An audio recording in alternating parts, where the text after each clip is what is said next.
Wealth creation کا exports بڑھا کے. یہ ایسٹ ایشین ٹائیگرز ہمارے سامنے نکل گیا آگے, اور وہ مجھے یاد ہے ہر دوسرے دن آتا تھا کہ میں جی پاکستان کو ایشین ٹائیگر بنا دوں گا, کوئی کہتا تھا. لیکن ایشین ٹائیگر تو بنا تھا ایکسپورٹس بڑھا کے. اور پھر چائنا کی بھی ساری جو گروتھ دیکھی انہوں نے کانسنٹریٹ کر کے ایکسپورٹس بڑھائی تھی. مجھے یاد ہے مہاتر محمد سے میں 20 سال پہلے ملا تو وہ مجھے بتا رہے تھے کہ ہم نے باقاعدہ ایکسپورٹس بڑھانے کے لیے پہلے ہم نے الیکٹرانکس کی اس کو کاٹیج انڈسٹری بنایا. گھروں کے اندر ہم نے چھوٹے چھوٹے اسمبلی پلانٹس لگائے. ادھر سے پھر ہم نے ڈیولپ کر کے آہستہ آہستہ وہ $80 بلین کی ان کی پرائمری ایکسپورٹس تھی پہلے ربر یا ٹن کی, وہ ساری انہوں نے الیکٹرانکس کے پورا انہوں نے اپنی اکانومی اٹھا دی. یہاں کبھی کسی نے کوشش نہیں کی. اور خاص طور پہ یہ جو پچھلے 5 سال میں ہمارے آنے سے پہلے آپ ذرا دیکھیں تو صحیح, وہ ابھی گراف جو شوکت نے دکھایا وہ ایکسپورٹ اسٹیگننٹ تھی. اور ایکسپورٹس اگر آپ کی بڑھ نہیں رہی تو ملک کا کیسے آگے بڑھ سکتا ہے؟ اور وہی ہوتا ہے, تھوڑی سی ہماری گروتھ ریٹ اوپر جانے لگتی ہے, کرنٹ اکاؤنٹ کے اوپر پریشر پڑ جاتا ہے, وہ پھر ہمیں IMF کے پاس جانا پڑتا تھا, اور اسی سائیکل پہ ہم پھنسے ہوئے تھے. تو ہم نے آتے ساتھ ہی پھر جب کوشش کی ایکسپورٹس کے اوپر, اور بڑا زور لگایا ایکسپورٹس کے اوپر, اور پہلی دفعہ ایکسپورٹرز کو بلایا, کانسنٹریٹ کیا کہ ہم کیسے ان کی مدد کر سکتے ہیں. باہر بھی گیا میں, جتنے بھی دورے تھے تو میری پوری کوشش ہوتی تھی ہم اپنے ایکسپورٹرز کو ساتھ لے کے جائیں تاکہ ان کی کسی طرح ان کی مدد کریں, کہ اس کے بغیر تو کچھ نہیں ہونا تھا. دوسرا ہمارا اثاثہ اوورسیز پاکستانی ہے, کیونکہ میرا انٹریکشن ان سے بہت زیادہ ہے, اور مجھے انہوں نے سپورٹ جس کو کہتے ہیں فورن فنڈنگ,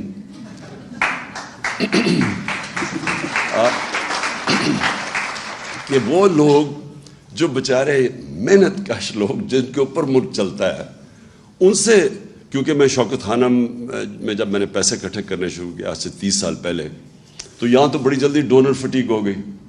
تو میں پھر جدھر پاکستانی تھے دنیا میں, تب سے میرا ان سے ریلیشن شپ ایکچولی میرے پہلے بھی تھی کرکٹ کی وجہ سے, کیونکہ ہم جب کرکٹ باہر کھیلتے تھے تو اوورسیز پاکستانی آ کے سپورٹ کرتے تھے. لیکن جب میں نے شوکت خانم کے لیے پیسے اکٹھے کیے تو میں پھر باہر نکل گیا. یہاں لوگ جو لوگ بڑے پیسے والے تھے وہ باہر سے کہہ دیتے تھے کہ وہ آفس میں نہیں بیٹھا صاحب, تو میں تب باہر نکل گیا. تو میرا اوورسیز پاکستانیز نے میری پھر مدد کی.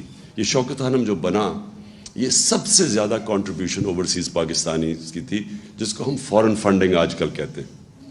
اس کے بعد جب میں نے نمل یونیورسٹی میں ان سے پیسے اکٹھے کیے, پھر جب آہستہ آہستہ جب ہماری پارٹی اٹھنے لگی تو سب سے پہلے سپورٹ اوورسیز پاکستانیز نے کی, اور ادھر سے پھر ہم نے پیسہ اکٹھا کیا, جس کا یہ الیکشن کمیشن کے اندر اتنا بڑا ڈرامہ چلا ہوا ہے کہ میں ابھی تک حیران ہوں. انہوں نے رات تو فورن فنڈنگ دیکھ ہی لی ہوگی جو 5-5.5 ارب روپیہ آ گیا 3 گھنٹے کے اندر. تو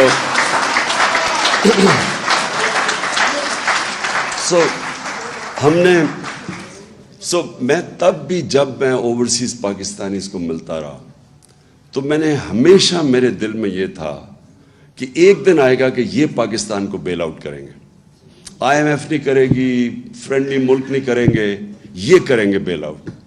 کیونکہ ان کے پاس جو پیسہ اس وقت جو ڈالرز پڑے ہیں, اگر ہم صحیح معنی میں اس کو ہم ٹیپ کر لیں, اور ہم نے کیا, ریمیٹنس میں ہم نے بڑا زور لگایا اور ریکارڈ ریمیٹنسز آئیں, اور ایکچولی اس کی وجہ سے ہم بچے رہے, کیونکہ انہوں نے 31 یا 32 ارب ڈالر بھیجا باہر سے, کبھی اتنا پیسہ نہیں آیا تھا. اور یہ بھی تھوڑی سی ایفرٹ کی تھی ہمیں, کیونکہ ہم اتنے اور پرابلمز میں پھنسے ہوئے تھے. اب جو میں سمجھتا ہوں کہ یہ جو اب صورتحال جس بھی گورنمنٹ کو ملے گی, اس کو بڑا اب out of the box thinking کرنی پڑے گی. یعنی اس کو پاکستان کو ایسے چلانا پڑے گا جو اب تک ہم نے پاکستان کو نہیں چلایا. ہمیں اب وہ سٹیپس لینے پڑیں گے جو اب تک ہم نے وہ سٹیپس نہیں لیے. ہمیں پہلے سے, اب جو میری شوکت سے کل بات ہوئی تھی, اب پہلے سے ہمیں وہ تیاری کر کے آنی پڑے گی جو ہم نے 2018 سے پہلے نہیں کی. وہ کر بھی نہیں سکتے تھے, کیونکہ ہمیں پہلی پریزنٹیشن تو ملی جب میں پرائم منسٹر آفس میں تھا, تو مجھے تو پہلی دفعہ پتہ چلنا شروع ہوا کہ وابڈا میں کتنا حالات ہے, تو پینشنز اب کدھر تک پہنچ گئی ہیں. مجھے تو آئیڈیا ہی نہیں تھا ان چیزوں کا. میں وہ دیکھ رہا تھا کہ جب جو بائیڈن جب پریزیڈنٹ بنا تو 2.5 مہینے پہلے پریزیڈنٹ جب الیکٹ ہوا اور آفس میں گیا, 2.5 مہینے پہلے اس کو پریزنٹیشنز ہر ڈپارٹمنٹ نے دی. تو ان کی پوری ٹیم کی تیاری تھی. جیسے انہوں نے آفس سنبھالا تو ان کے پاس پوری سارا سمجھ تھی کہ کون سی ایریاز میں کیا انہوں نے کرنا. تو میں تو جب پہلی دفعہ آفس میں آیا تو پہلی دفعہ مجھے پریزنٹیشنز ملی کہ یہ جی کرنٹ اکاؤنٹ ڈیفیسٹ کتنا ہے تو فلانا یہ ہے. تو اب ہم نے فیصلہ کیا ہم اب پوری اپنی اکنامک ٹیم بنائیں گے, اور وہ صرف یہی نہیں کہ اسیس کرے گی, لیکن اب وہ out of the box thinking کیا ہے. اور میں یہ کیوں کہتا ہوں کہ دیکھیں یہ تو کوئی اکنامکس نہیں ہے نا کہ آپ قیمتیں بڑھاتے رہیں اور پیسے اکٹھے کرتے رہیں. یہ تو کوئی اس میں کوئی جینیس نہیں چاہیے. وہ تو ایم کیو ایم بڑا اچھا پیسہ اکٹھا کر لیتی تھی بھٹا لے کے, وہ تو لوگوں کو پیسے بڑھا دیتے تھے نا. وہ جو دکاندار تھا وہ اپنی قیمت بڑھا دیتا تھا اسے جب پیسے لیتے تھے. تو یہ تو کوئی اکنامکس نہیں ہے. اکنامکس یہ ہے کہ ابھی ثاقب شیرانی نے بڑی اچھی بات کی کہ دیکھیں سب سے پہلے آپ فیصلہ کریں کہ آپ نے اپنے انسانوں کو پروٹیکٹ کرنا ہے. آپ کا جو سب سے ونریبل سیکشن آف پاپولیشن ہے اس کو آپ نے کیسے بچانا ہے. اور یہ دو پارٹیز یہ انہوں نے جو کیا 4 مہینے کے اندر, اس سے واضح ہو جانا چاہیے کہ ان کے ذہن میں کبھی بھی انسانیت ان کے ذہن میں نہیں آئی. ان کا صرف ذہن ہوتا ہے کہ پیسے کیسے بنانے اور کرسی پہ کیسے بیٹھنا اور اس کا فائدہ کیسے اٹھانا ہے. اگر یہ کرتے تو آپ مجھے یہ بتائیں کہ یہ 90s میں ان کی پارٹنرشپ چوروں کی لگی ہے اکٹھی. 90s سے یہ باریاں لے رہے ہیں. پچھلے 62 سال میں 30 سال یہ دونوں خاندان پاور میں رہے ہیں. کب انہوں نے ایک انسانیت کی فکر کی؟ یہ جب آئے ہمارے سامنے دیکھتے دیکھتے پہلے ہندوستان ہمارے سے آگے نکلا, پھر اس کے بعد بنگلہ دیش آگے نکل گیا ہمارے سے. ہمیں جو یاد ہے, مجھے تو ابھی بھی یاد ہے جب بنگلہ دیش بنا تھا, بلکہ میرا وہ آخری جہاز آیا تھا ڈھاکہ سے, اس کے بعد ملٹری آپریشن شروع ہو گیا تھا ایسٹ پاکستان میں. تو مجھے تو بڑی اچھی طرح یاد ہے وہ جو سارا ٹائم تھا. تو مجھے یاد ہے کہ جب وہ بنگلہ دیش علیحدہ ہوا اور بنا, ایسٹ پاکستان ٹوٹا, تو خوشیاں بنائیں گئی. میں وہ ڈرائنگ رومز ابھی مجھے یاد ہے, لوگوں نے خوشیاں بنائیں کہ اتنا وہ سارا ہمارا پیسہ وہاں چلا جاتا ہے, وہاں سائیکلون آتا ہے تو ہمیں اس کو سبسیڈائز کرنا پڑتا ہے. میں نے یہ کانوں سے یہ باتیں سنی ہوئی ہیں کہ چلیں شکر ہے بوجھ اترا. 90s میں وہ آگے نکل گیا ہمارے سے, بنگلہ دیش ہمارے سے آگے نکل گیا. تو یہ دو پارٹیز جب آئیں ان کی دولت اوپر چلی گئی, ملک کے قرضے بھی بڑھ گئے, اور ملک کے اندر کبھی کوئی لانگ ٹرم پلاننگ نہیں ہوئی. آج چائنا کا سب سے بڑا سکسیس کیا ہے, وہ 15-20 سال کے پلانز بنائے ہوئے ہیں. یہاں اگر لانگ ٹرم پلاننگ ایک ہی چیز میں ریفلیکٹ کرتے تھے, انہوں نے کبھی ڈیمز نہیں بنائی. انہوں نے یہی نہیں سوچا بجلی بنانے کا کہ ہمیں فیول نہ امپورٹ کرنا, ایکسپورٹس بڑھ نہیں رہی, تو ہمیں تو پہلے سے ہی سوچنا چاہیے تھا کہ وہ ہم بجلی اس چیز پہ بنائیں جو ہمیں امپورٹڈ فیول پہ نہ ہو. کوئی لانگ کلائمیٹ چینج, اب آج دیکھیں یہ کلائمیٹ چینج اتنی بڑی چیز ہے. میں نے جب 2013 میں ہم نے مل کے شروع کیا یہ بلین ٹری سونامی پختونخوا کے اندر, تو 2 سال تو یہ مذاق اڑاتے رہے ہمارا. اور مذاق اس لیے اڑا رہے تھے کہ ان کو کوئی کانسیپٹ ہی نہیں تھا کہ پاکستان کے اندر جو انگریز کے بنائے ہوئے تھے جنگل تھے وہی ختم ہو گئے. ہم بچپن میں جایا کرتا تھا اپنے بڑوں کے ساتھ شکار پہ, تو یہ بڑے بڑے جنگل تھے, چھانگا مانگا, کندیاں, میاں والی میں, یہ چیچا وطنی میں بڑے جنگل تھے, وہ انگریز کے بنائے ہوئے. یہ چھوڑے کہ انہوں نے کچھ جنگل خود اگانے تھے وہ بھی ختم کر دیے. تو کوئی کانسیپٹ ہی کسی کو نہیں تھا کہ موسم گرم ہو رہا ہے. پاکستان 10 ملکوں میں سے ہے جو سب سے زیادہ ونربل ہے کلائمیٹ چینج پہ. کبھی کوئی کانسیپٹ نہیں تھا, کوئی لانگ ٹرم پلاننگ ہی نہیں تھی ان کی. اور پھر جب کووڈ آیا, میں ادھر سے شروع کریں, جب شہباز شریف آیا اور اس نے منہ پہ وہ لگا کے اور کمپیوٹر پہ بیٹھ گیا, انہوں نے کیا کہا, سب سے پہلے انہوں نے شور مچا دیا کہ عمران کو لاک ڈاؤن کرو پاکستان کا. ان کی سب کی سٹیٹمنٹس ہیں کہ عمران خان کے اوپر FIR کاٹ دو, یہ لاک ڈاؤن نہیں کر رہا. ان کی اسمبلی میں سٹیٹمنٹس ہیں.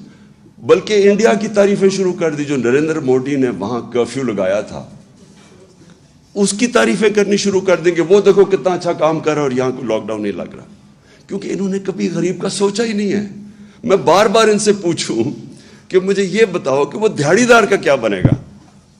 یہ اسد وہ NCOC میں تب یہ تھا. تو ہماری کیا آرگیومنٹس, کیا ہم ڈسکشن ہوتی تھی.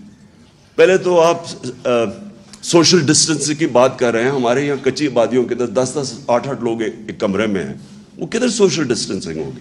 پھر وہ جو دیہڑی دار ہے وہ اگر تنخواہ اگر پیسے نہیں کماتا, چھابڑی والا ہے, وہ کیسے اپنے بچوں کو پالے گا.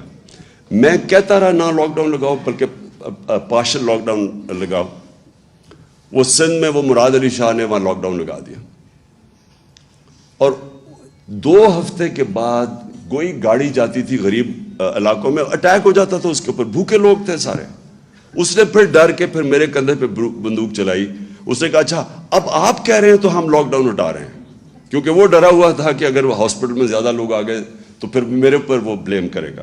لیکن میں صرف اسے ایک مینٹل ایٹیٹیوڈ آپ کی بتانا چاہتا ہوں کہ ان کے کبھی بھی ذہن میں عام آدمی نہیں تھا. انہوں نے سوچا ہی نہیں کہ عام آدمی کیسے گزارا کرے گا. دیہڑی دار ہے, یہ ہے, کتنے لوگ ہیں. ہمارا جو لیبر ہے وہ زیادہ تر تو انفارمل سیکٹر میں ہے, اس کی تو کوئی رجسٹریشن ہی نہیں ہے. تو آپ کیسے ان کی مدد کریں گے. اس لیے مجھے کہتے ہیں جی وہ دیکھو چائنا نے کیا کیا تھا. ووہان سٹی میں جب چائنا نے لاک ڈاؤن لگایا تھا, ایک گھر پہ کھانا پہنچایا تھا انہوں نے, تو ہمارے پاس تو تھا ہی نہیں. تو لہٰذا جب ہم اس ساری چیز سے نکلے, میرا ایمان اللہ میں ہے کہ وہ ہمیشہ جب ایک غریب کی آواز بھی سنتا ہے, اس کی دعا بھی سنتا ہے, اس کی تکلیف بھی سنتا ہے. وہ جب آپ اپنے لوگوں کو کرش کرتے ہیں, سوچتے ہی نہیں ہیں اب IMF یہ کہہ رہا ہے تو چلو یہ کر دو.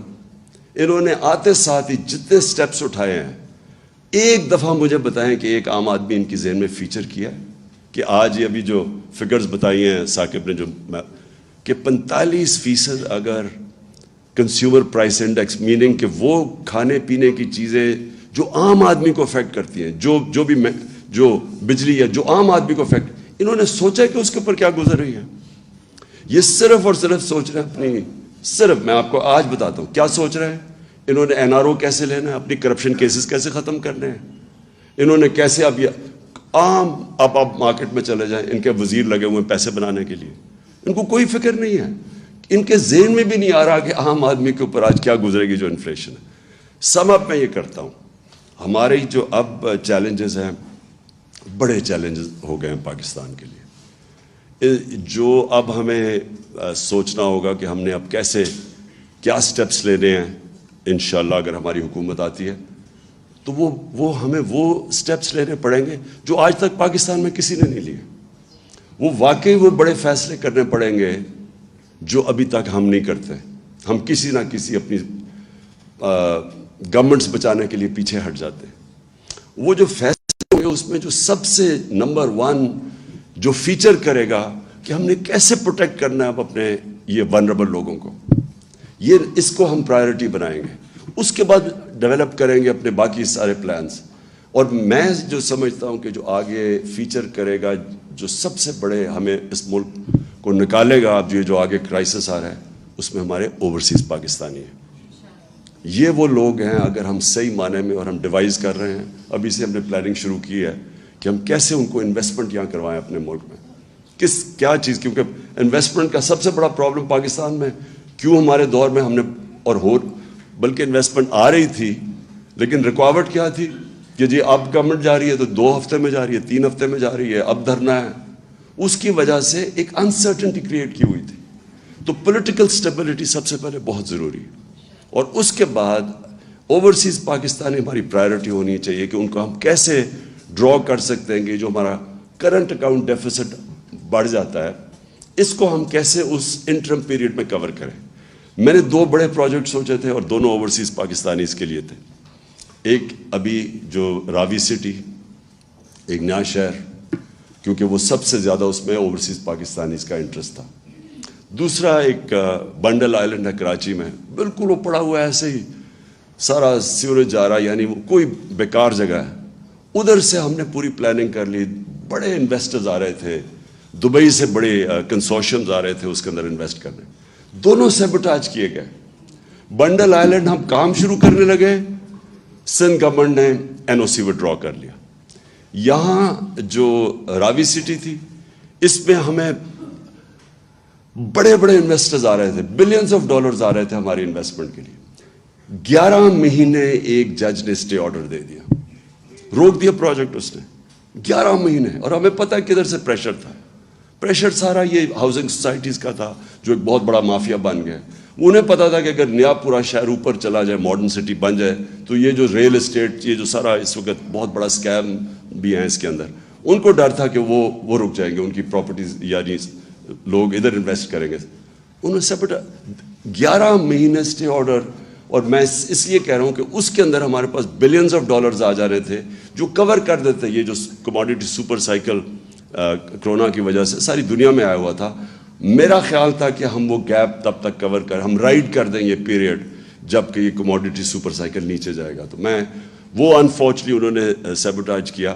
لیکن میں ابھی بھی سوچتا تھا کہ ہم یہ نہ سازش کے تحت ہمیں ہٹاتے تو ہم اس کو اس طرح رائڈ کرتے, کیونکہ ابھی بھی روڈا چل پڑا تھا تب, تو اس میں ہمارے پاس پیسے آ جا رہے تھے. تو آخر میں سمجھتا ہوں کہ انشاءاللہ یہ طریقہ جو آنے والا وقت ہے, اس میں ہمیں نمبر 1 اپنے عام آدمی کی اب بچانا ہے اس کو. یہ جو مہنگائی آ رہی ہے اور اس کے بعد یہ جو افیکٹس بدقسمتی سے آئیں گے فلڈز کی وجہ سے, تو ہم نے اس کو پروٹیکٹ کیسے کرنا ہے, اس کے لیے بھی out of the box thinking ہمیں کرنی پڑے گی. اور جو پرابلمز آئیں گے اور جو ہمارے کرنسی کے اوپر پریشر پڑیں گے, وہ انشاءاللہ ہم اب ڈیوائز کر رہے ہیں طریقے کہ کیسے ہم اوورسیز پاکستانیز کو انویسٹمنٹ کروائیں گے پاکستان میں, ان کے لیے بھی ون ون سچویشن ہو اور ہمارے ملک کو بھی یہ مشکل وقت سے نکال دیں. شکریہ جی.